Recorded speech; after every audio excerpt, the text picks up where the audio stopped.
on the web, and in your hands. This is MDiTV. To eat or not to eat? It can be a tough question to answer when you're in labor.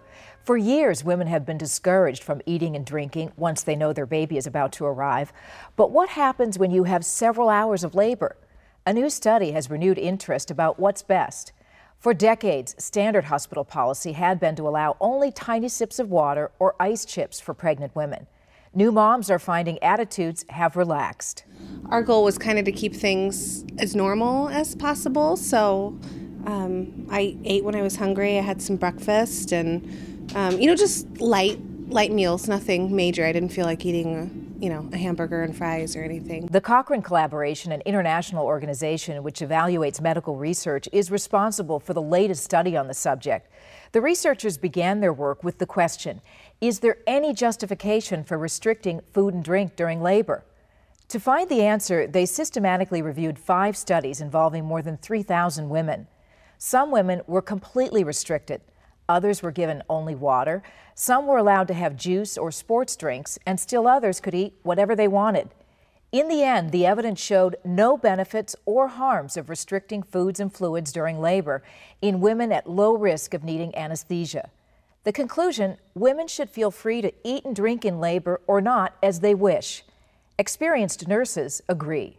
Really, if they're in early labor and things are going fine, there isn't any reason to withhold, and I encourage my patients to go ahead and eat those meals. A lot of people don't like to throw up when they're in labor. They don't like throwing up, period.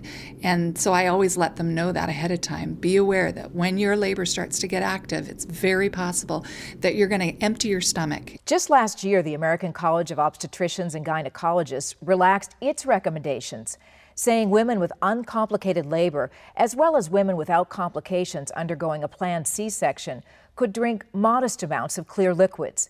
Fruit juice, soda, coffee, tea, and sports drinks were said to be okay. If complications are likely, the advice is different. If they have had a previous cesarean and they're attempting a vaginal delivery this time, that they try to stick to just clear liquids, no heavy meals, nothing that could potentially be vomited and then aspirated. More than 60 years ago, Dr. Curtis Mendelsohn showed the risks of vomiting during a C-section, which could send food into the lungs and cause pneumonia.